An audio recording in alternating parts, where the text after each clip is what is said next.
Antes a lo mejor pues llevaba mucho más tiempo tener esa información y ya tenías que tomar hasta decisiones mucho más arriesgadas, ¿no? Pues para promover un disco, nomás te voy a decir una ruta.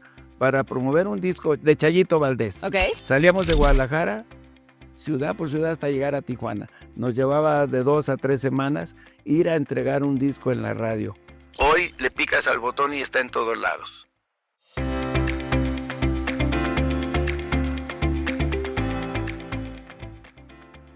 ¿Qué tal? Bienvenidos a Vibes de Mujer. Me encanta que estén con nosotros en este nuevo episodio. Mi nombre es Laura Peñalosa y el día de hoy queremos pues presentarles a ustedes una historia de éxito. Y es que el día de hoy me acompaña aquí en este estudio un gran señor que se los quiero presentar por si ustedes no lo conocen todavía.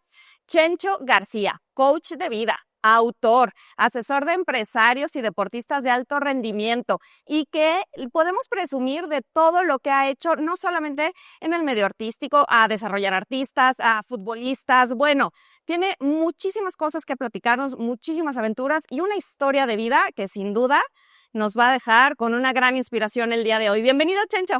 Laura, muchas gracias por esta invitación. Qué gusto estar acompañándote en este podcast. No, Muy amable por invitarme. No, pues muchas gracias por aceptarnos y sin duda cuando vemos historias de éxito, cuando vemos estas grandes personalidades que lo han logrado en la vida, que han tenido éxitos profesionales espectaculares, siempre nos preguntamos, ¿cómo lo logró? ¿Cómo comenzó su historia? ¿Cómo fue que llegó ahí? ¿Qué puedo aprender de su historia para ayudarme a mí? Y es eso precisamente lo que quiero tocar con el día de hoy, porque yo sé que tú tienes una historia de vida increíble, Chencho. Bueno, pues tuve la fortuna de tener mi primer trabajo. Fue cuando tenía 10 años de edad. Cuando tenía 10 años de edad, acompañado de mi violín, ahí se realizó mi primer trabajo. Tocaba el violín en un mariachi en la Plaza de los Mariachis aquí de Guadalajara, en San Juan de Dios.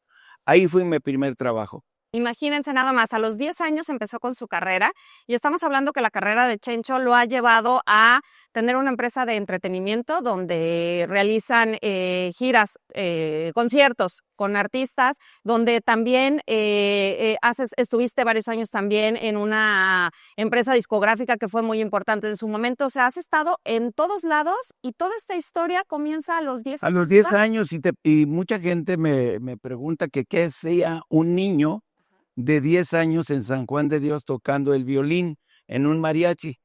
Y yo le decía, pues en ese momento no tenía otra opción, porque a los 10 años yo no tenía la opción de muchas cosas. Y lo único que tenía la responsabilidad a esa edad de trabajar para ayudar a la formación de 5 hermanos menores y mi mamá, que tenían que comer y tenían que vestir.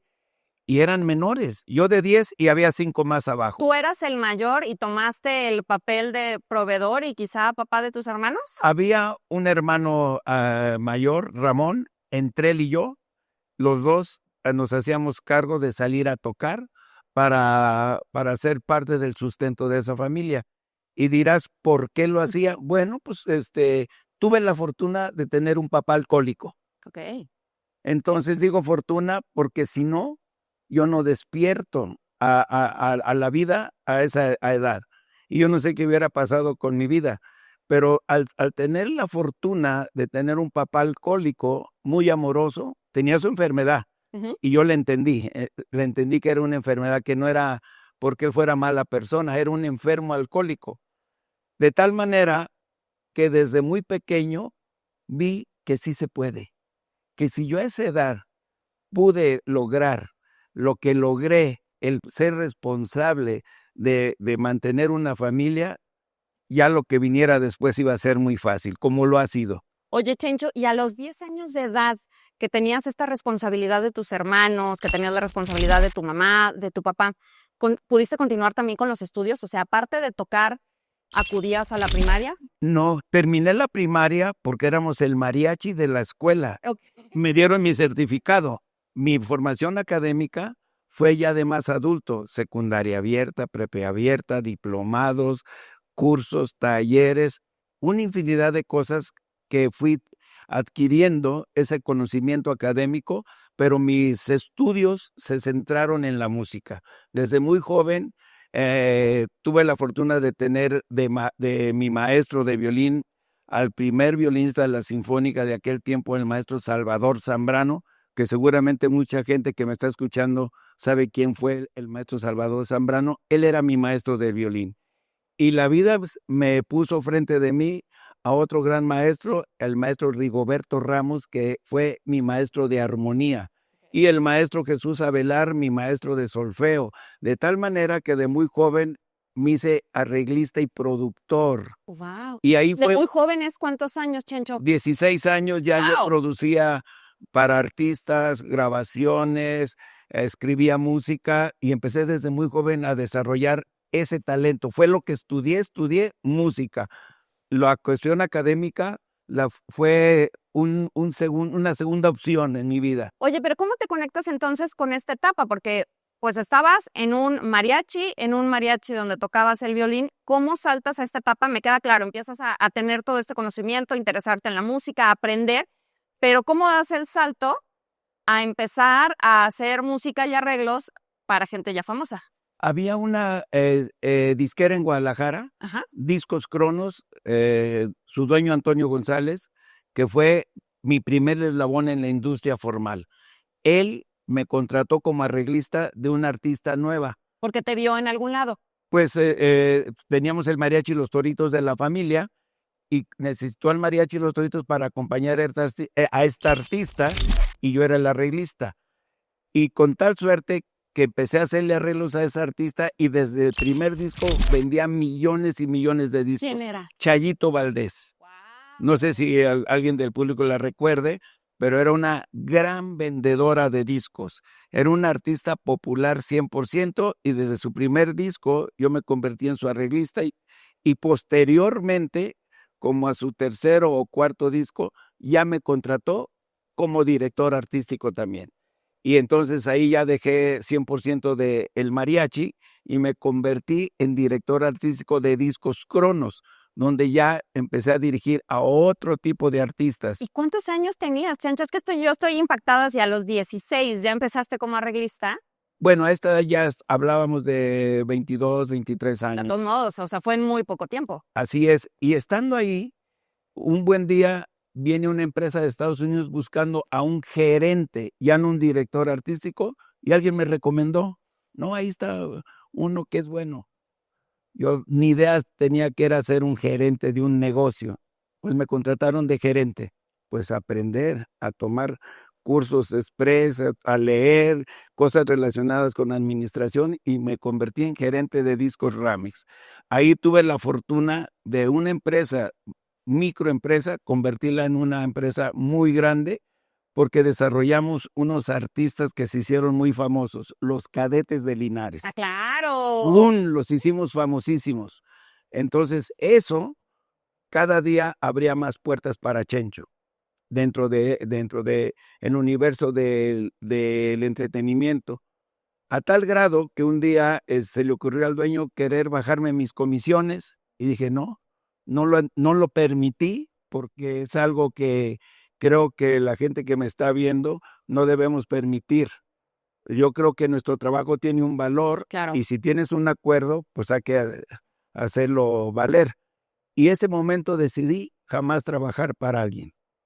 Ahí decidí poner Discos Rocío, inventé mi primera compañía de discos. Discos Rocío, ¿Y por qué se llamaba Rocío? Porque tenía mi hija recién nacida, Rocío, Muy bien. mi hija la mayor, y en honor a ella, como dicen los niños traen tortas, le puse Discos Rocío, que por cierto esta empresa se convirtió en el primer sello en español de Universal Music. Universal Music adquirió Discos Rocío como el primer sello de música regional en todo su roster y me fui de director general de la primera empresa de Universal Music por medio de Discos Rocío. Les vendí. O sea, pero con el compromiso de que tú ser estabas a cargo. A cargo. Pero para entonces ya tenías 5 años. ¿Qué estamos hablando? ¿En qué año fue esto? Pues será 900. los 90s, Ok. por ahí. Que estamos hablando que, digo, a lo mejor para nuevas generaciones que nos estén viendo, el tema de todas las empresas discográficas en los 80s y 90s, y en los 90s sin duda fue el boom, ¿no? Porque ahorita el negocio ha cambiado mucho. El formato. Ajá, el formato. Los formatos han cambiado en aquel momento. La función que cubrían las empresas discográficas era muy importante por todo lo que se movía alrededor, llámese distribución, llámese promoción. Necesitabas una estructura grande, necesitabas un capital enorme para poder mover esa máquina, esa industria. Hoy ha cambiado, la tecnología nos ha llevado a que al día de hoy cualquier persona puede subir su música, venderla en las plataformas. Hoy cambió. Eso no quiere decir que no son importantes las empresas disqueras. Son muy importantes por todo ese know-how que tienen, todo ese conocimiento, toda esa expertise para el desarrollo de los grandes artistas. Se requiere gente que conozca el negocio. Claro. Se requieren esas manos, esas mentes que ahí están en las empresas discográficas, todas esas mentes brillantes, siguen ahí y siguen desarrollando grandes artistas. Y los grandes artistas requieren de ese paraguas tan importante que son las empresas discográficas, porque la globalización, ahí están. Universal Music está en todo el mundo, Sony Music está en todo el mundo, y se requiere al día de hoy, no basta ni el puro talento ni la pura tecnología, se requiere más que eso para desarrollar un artista y para llenar estadios, para llenar arenas. Claro. ¿Verdad? Entonces, pues ha cambiado. En aquel tiempo no había los sistemas de monitoreo que hay el día de hoy. Hoy yo contrato a Monitor Latino y ahí me dice qué está ocurriendo en todo el continente americano en tiempo real con la música. Ahí yo puedo, si yo soy artista, soy empresario, soy promotor y te quiero contratar a ti, Laura, pues me meto ahí a hacerte un escaneo, cómo está sonando y en qué países y en qué ciudades y qué canción es la que te están tocando en tiempo real para ver si eres el artista adecuado para hacer un concierto. Y esa es información que se está actualizando todo el tiempo. Mira, Ya antes a lo mejor pues llevaba mucho más tiempo tener esa información y ya tenías que tomar hasta decisiones mucho más arriesgadas, ¿no? Pues para promover un disco, nomás te voy a decir una ruta, para promover un disco de Chayito Valdés. Ok. Salíamos de Guadalajara, ciudad por ciudad hasta llegar a Tijuana. Nos llevaba de 2 a 3 semanas ir a entregar un disco en la radio. Hoy le picas al botón y está en todos lados. Lo que nos tardábamos, y luego, antes, para tener la información, cuántos discos mandábamos a cada almacén, pues no teníamos la referencia.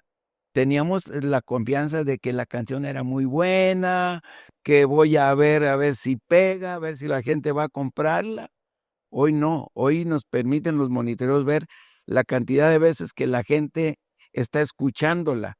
Y entonces, si eso lo hubiéramos tenido antes, pudiéramos haber vendido más, porque hubiéramos vendido a lo seguro y no traer productos paseándose, porque muchas veces mandábamos cantidades industriales de discos creyendo que iban a funcionar, pero resulta que no pasaba nada y viajaban los discos, se regresaban los discos, fabricabas, perdías. Sí, los tenías ahí almacenados por meses, ¿no? También. Totalmente. Entonces, el negocio ha cambiado y yo creo que para bien, como todo en la vida. Como todo en la vida, tenemos esa oportunidad de ver las cosas como una oportunidad, incluyendo las que no nos salen bien, porque en las que no nos resultan bien tenemos esa oportunidad de verlo como un fracaso o como un aprendizaje y realmente sacarle el jugo a esto que me equivoqué. Si yo cuando me equivoco me doy a la tarea de encontrar algo positivo, seguro que lo voy a encontrar. De lo más malo que yo considere que me han salido las cosas, todas estas, yo te garantizo que si tú y yo nos proponemos analizarlo, le encontramos algo de mucho valor, algo positivo. Y es ahí donde las personas que triunfan encuentran algo positivo de los fracasos. Y es que creo que lo que vemos en las historias de éxito y en las personas que han logrado tener una carrera profesional muy exitosa es que no son víctima de la situación que están viviendo, ¿no? Más bien la toman como una oportunidad para salir adelante o como un empuje para salir adelante y a lo mejor no quedarse en el papel de es que soy la víctima de mi destino. Es un reto. A mí a veces me preguntan, oye, Chencho, ¿qué es para ti el éxito? Define el éxito. Y digo, el éxito es perseverancia, visión, emprendimiento, pero entrelazado con el fracaso, con las dificultades, con todo lo que sabemos que está ahí. Cuando entrelazamos toda esta visión con todo esto que ocurre en la vida real, ese es el éxito. El éxito no es puras cosas bonitas. El éxito está sustentado en las dificultades, en los fracasos. Ahí es donde está sustentado el éxito. Esos son los cimientos reales del éxito. Cuando las gentes tenemos esa oportunidad de vida y que lo hemos vivido, es cuando ya estamos poniendo los verdaderos cimientos para que aparezca el éxito. Entonces, es un enlace con tu visión, tu misión, tu emprendimiento, tu perseverancia. Pero está entrelazado el fracaso, las dificultades, ahí están entrelazadas. Y es como tú te das cuenta, o yo me doy cuenta, que el éxito no llega del cielo, que el éxito lo vas construyendo con estos elementos. Es como se construye sólidamente el éxito. Te voy a decir un ejemplo de quién, de un deportista. Un deportista, acabamos de tener un ejemplo bellísimo con nuestros clavadistas este fin de semana. Cómo me emocioné de verlos, de ver a las gemelitas, de ver estos jóvenes. Cuando yo me pongo a analizar la cantidad de horas que hay detrás de ellos, las veces que han fracasado en realizar esos clavados, yo pienso que ya perdieron la cuenta. Pero es la chamba invisible, ¿no? La chamba que no vemos. Pero es esto que te digo, es esa perseverancia, pero está entrelazada con los fracasos. Ahí es donde está la clave del éxito a lo que nos dediquemos. Y te hablo de deportistas, te hablo de árbitros de fútbol que trabajo mucho con ellos, que tengo la fortuna de estar muy pegado, sobre todo a los árbitros que van a las Copas del Mundo, que tengo ya las últimas 3 Copas del Mundo trabajando con ellos. Y ves cómo a pesar de que tienen tecnología, eso no basta, porque el temperamento que tienes que tener para conducir un partido, ser juez, pues no requiere de la tecnología, requiere de tu inteligencia emocional. Tienes que estar preparado con todas las bases de tu inteligencia emocional para ejercerlas en los momentos importantes cuando está la presión, que no te haga ruido. Y eso se logra practicándola día a día, cayéndote, equivocándote, hasta que llegas al punto de que tienes claro quién eres y sobre todo cómo has ido desarrollando esa virtud acompañada del autocontrol. Entonces empiezas a ser alguien exitoso a lo que te dediques, a ser árbitro, a ser futbolista, a ser clavadista, a ser corredor de maratón, a ser un emprendedor exitoso a lo que te dediques. Pero hay elementos muy, muy básicos que hay que ejecutarlos y que no son exclusivos de nadie. El éxito, mucha gente cree que es exclusivo de la gente de dinero y de los que tienen relaciones, y no es cierto. Yo te lo garantizo que no es cierto. El éxito es de todo aquel que lo quiere tener y que lo va construyendo con una visión clara y con ese apasionamiento, y sobre todo cuando tenemos un motivo y un fin de realizar ese proyecto de vida, de matrimonio, de empresas, de lo que sea. Cuando tenemos el motivo y el fin y tenemos esa claridad, el éxito no es exclusivo solamente de un sector. El éxito está ahí para todos nosotros. Me encanta lo que nos dice Chencho, porque además no solamente nos lo dice desde este papel que sabemos que está desarrollando actualmente en su carrera, que es ser coach, sino porque también nos habla de todo lo que él ha pasado y ha vivido para lograr estar donde está el día de hoy. Pero regresando un poquito a esta parte de donde fundas tu empresa, te vas con Universal. ¿Qué viene ahí después? Porque pues uno diría, no, bueno, ya llegaste a una empresa muy grande, en una época muy buena, donde se crearon muchos artistas. ¿Qué artistas te tocó colaborar, crear? En la época estuve 5 años de director de promoción nacional de Fonovisa México, en el cual tuve la fortuna de desarrollar artistas que hoy gozan de mucha fama. Ejemplo, Enrique Iglesias, desde cero, son proyectos que me decían, Chencho, encárgate de desarrollar a este muchacho, tiene muchas cualidades. O sea, llegaron contigo y te dijeron, viene de España, queremos que entre a Latinoamérica o a México. Era un proyecto mundial, pero teníamos que desarrollarlo primero en México, después en Estados Unidos y de ahí para todo el mundo. Entonces el epicentro fue México. Okay. Aquí iniciamos con ese proyecto. Esto es el presidente de la empresa en aquel tiempo, era el señor Guillermo Santizo, gran maestro de la industria discográfica. Me decía, Tacho, haced que este niño sea un éxito. Y Tacho era Chencho. Ok.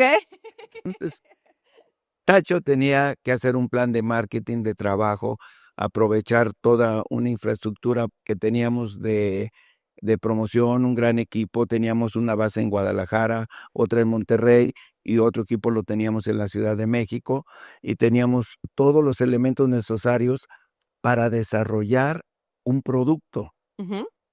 Y ahí fue donde desarrollamos ese producto con un equipo que contaba desde áreas de marketing, áreas de prensa, áreas de televisión, áreas de promoción de radio.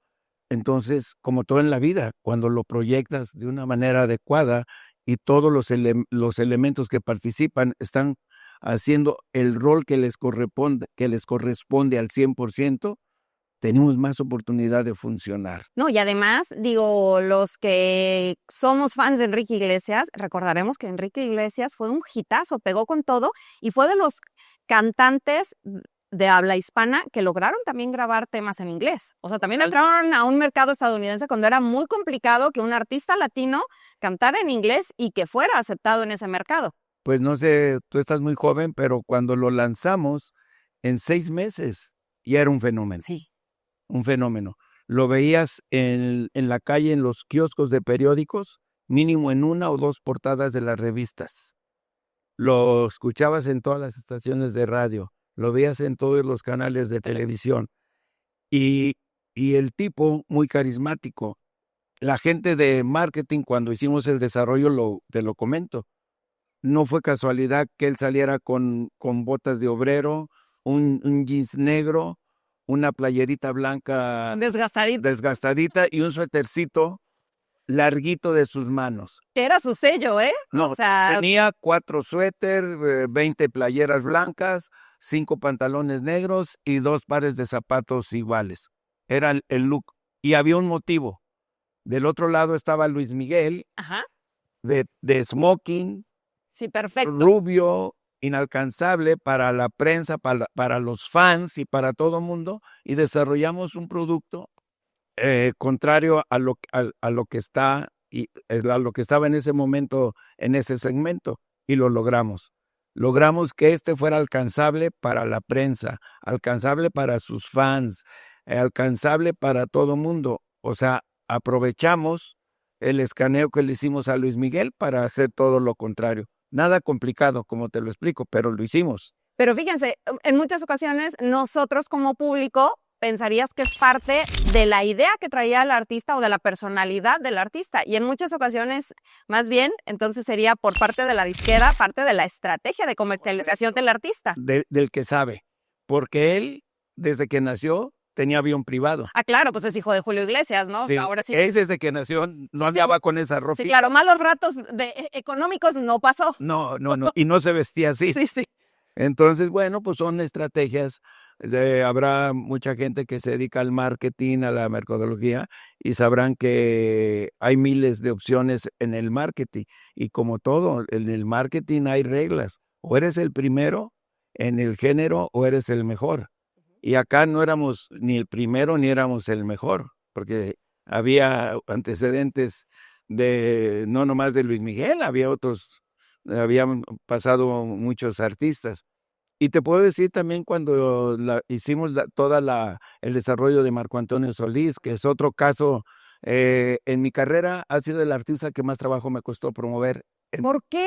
Si ahorita en México estaríamos hablando que uno de los grandes estandartes de los artistas mexicanos, pues es el señor Marco Antonio Solís. Porque no medimos, porque se cometieron muchos errores en el producto.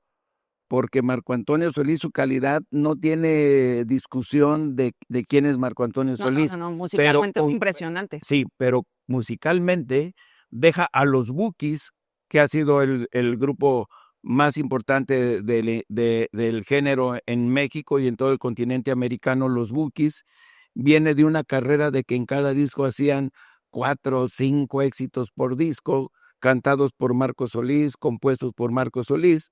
Pero resulta que cuando lanzas a Marco Solís como solista, le quitas todo el sonido de Bukis y pones las cuerdas mágicas de Bebo Silvetti. ¿Sabes qué me decían las radios pop? Oye, Chencho, esto llévaselo a Stereo Recuerdo.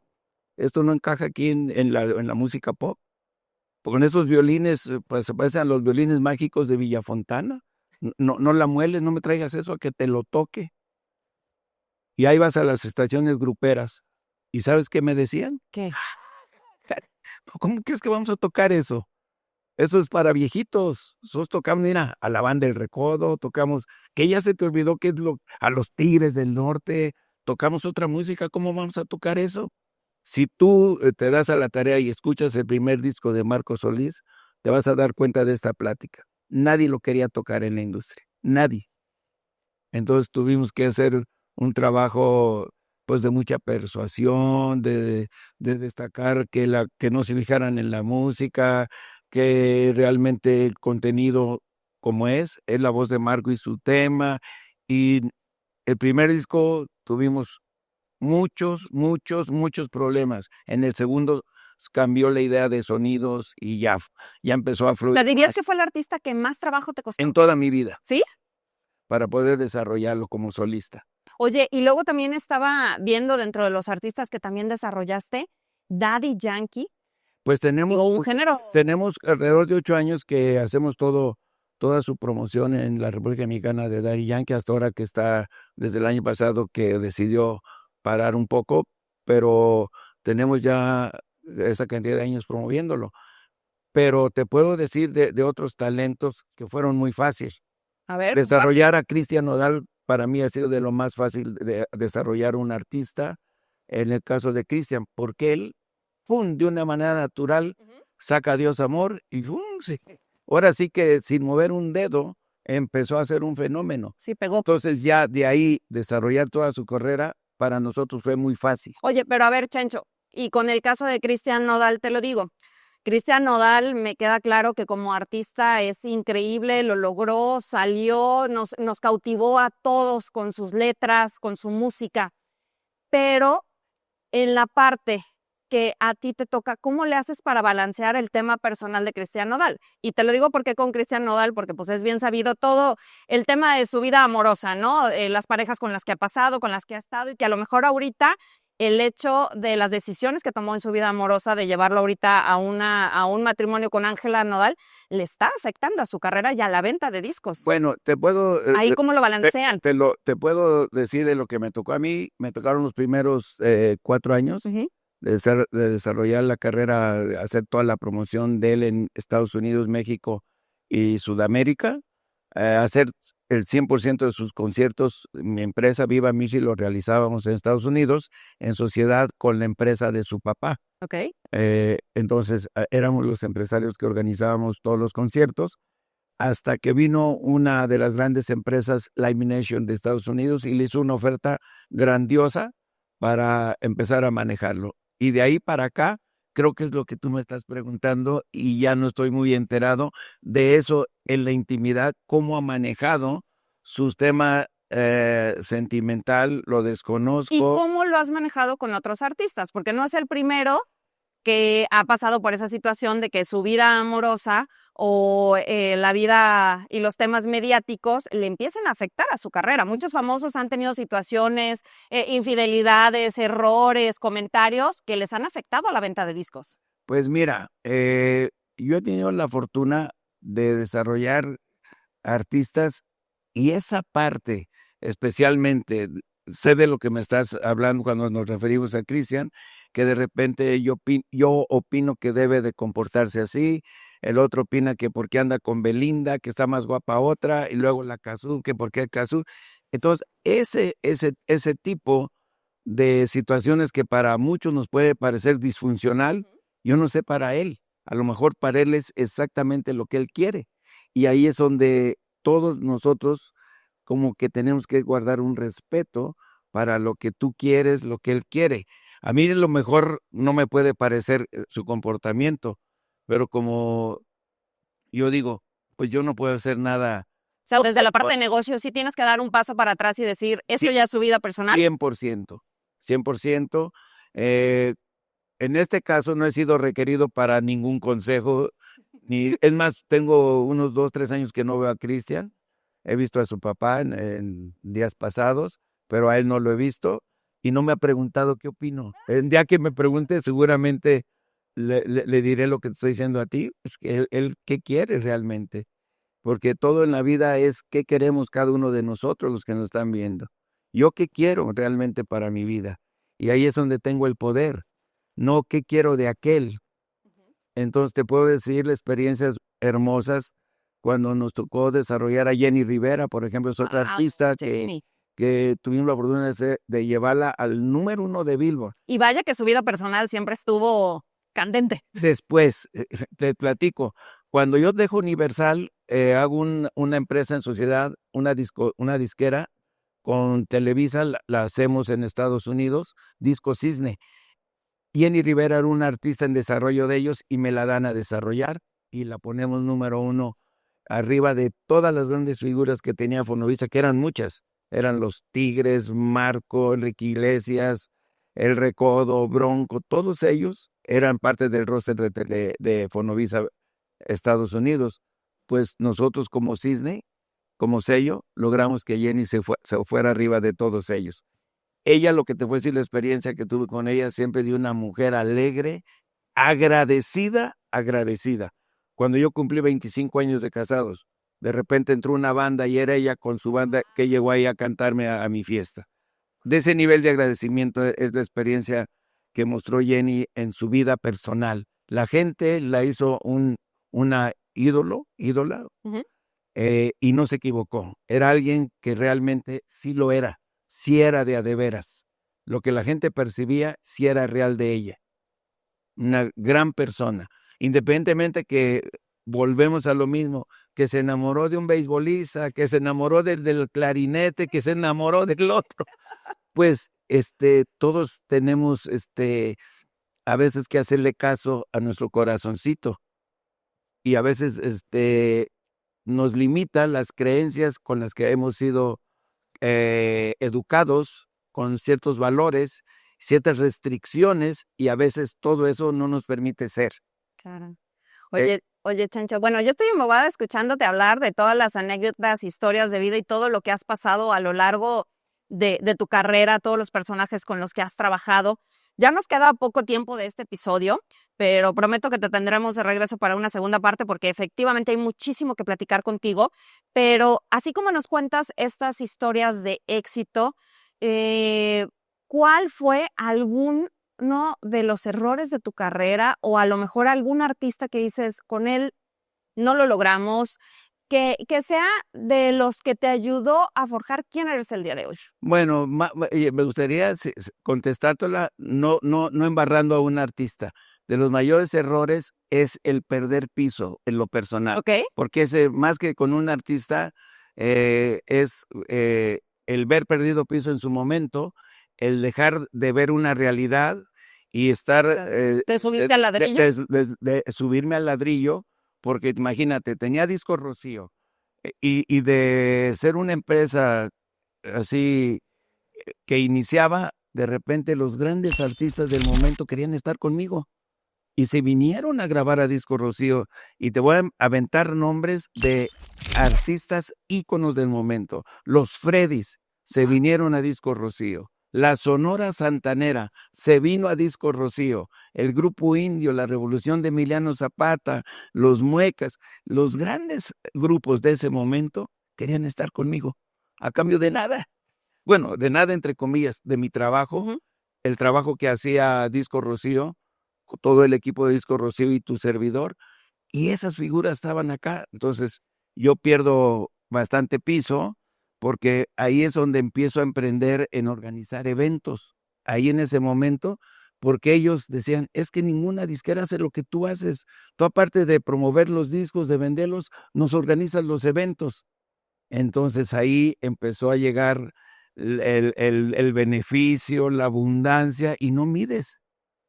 Pierdes el piso, andas, al rato pareces artista, levitando, pierdes el piso, no todos, como muchos artistas que pierden piso. ¿Y cómo regresaste al piso?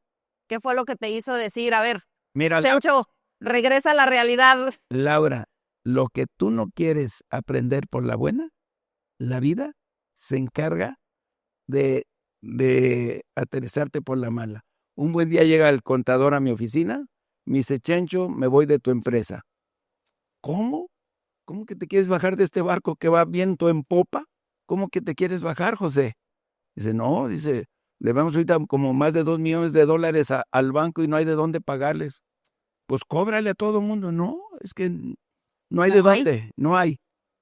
Bueno, ese fue el motivo de irme a Fonovisa, que tuve que recalcular, cerrar.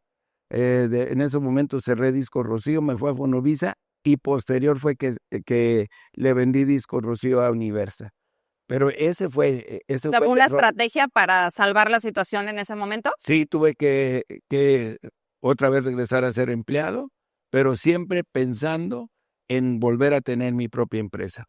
Fui de nuevo 5 años a ser empleado de Fonovisa. Mi catálogo me lo distribuyeron y fui pagando hasta que logré en 3 años aproximadamente cubrir esa cantidad de deuda que tenía. 3 años. Para pagar esas deudas que tenía con bancos, con todo mundo. Entonces, ese es el aprendizaje más grande. Ahí no tienen que ver los artistas. Usted decía, el ejemplo no es fracaso de un artista, es más de fondo. ¿Ves? Y ahí si le rasco poquito, ¿qué me llevaba eso? Ahí había alcohol, había mucha fiesta, ahí se arreglaban los negocios. Sí, claro. Entonces era un descontrol de todo. Eso fue lo que me llevó al fracaso. ¿Qué decisiones tuviste que tomar en tu vida personal para volver a encontrar como ese centro y volver a resurgir con tu negocio? Encontré, me acuerdo perfectamente, un libro de Daniel Goleman, de inteligencia emocional, y empecé por iniciar de nuevo. Ahí descubrí que el problema no era yo, eran mis emociones y qué rumbo le daba a mis emociones. Cuando estaba en euforia, ahí actuaba de una manera eufórica, vámonos, aventar todo. Y cuando estaba deprimido, desde ahí tomaba las decisiones.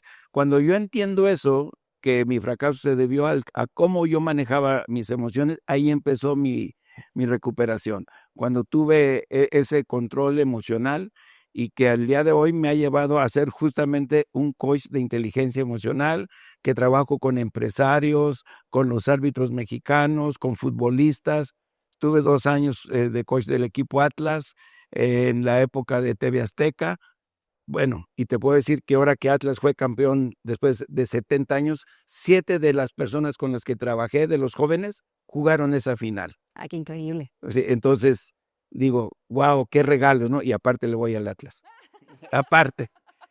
Entonces, volviendo a cuáles son la parte de fracasos, es esa. Y los motivos que me llevaron a ese fracaso es que yo actuaba de acuerdo a lo que sentía. Sentía euforia y actuaba desde ahí. Sentía tristeza y actuaba desde la tristeza.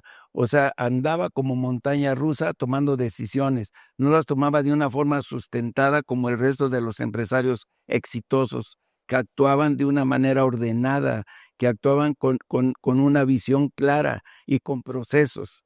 Yo no, yo las tomaba desde mi emoción. Más visceral. ¿La emoción? Fíjense qué importante el mensaje que nos comparte Chencho el día de hoy de algo que consideramos tan, ¿no? La inteligencia emocional, pues es algo que lo vemos como, ay, pues tendrá inteligencia emocional, sabrá manejar sus emociones, conocerá sus emociones. Lo vemos como tan normal que no le tienes que prestar importancia y nos rige en absolutamente todos los sentidos de nuestra vida. Yo creo que el día que en este país o en cualquier país apliquen todo el desarrollo de la inteligencia emocional en los niños, cambia toda la estructura de un país completo. Totalmente. Qué frase tan, bueno, más bien, qué comentario tan bonito nos llevamos, porque efectivamente los niños y todo lo que están aprendiendo es súper, súper importante. Es la generación que viene y sin duda el aprender sobre sus emociones, a cómo manejarlas, va a ser sin duda un gran cambio en generaciones pequeñas. Y en los que somos grandes, pues aprender también a gestionarlas. No, porque al rato tienes con quién. Pareja, mamá, papá, hermanos, amigos, amigas. Siempre tenemos a nuestro alrededor alguien que requiere que actuemos con nuestra inteligencia emocional. Siempre. Y Chencho, muchísimas gracias por acompañarnos el día de hoy. Me encanta todo lo que nos has compartido. Nos quedan 1000 historias más que no pudimos platicar en este episodio. Sin duda te esperamos próximamente para poder continuar con esta historia y todo lo que tienes para compartir, porque sabemos que lo que haces con muchas personas, muchos empresarios, muchos futbolistas y todo este conocimiento, toda esta historia de vida, poderla compartir con ellos para que también logren todas sus metas. Qué bonita labor. Muchas gracias. No, pues yo encantado de estar este día contigo, Laura, y agradecido por esta invitación. Ojalá la gente que nos está viendo le sea algo de utilidad de esta charla. Ese es mi mayor deseo. Claro que sí, seguro que sí. Muchísimas gracias. A ti. Y con esto nos despedimos. Nos vemos en la siguiente. Gracias por acompañarnos. Adiós.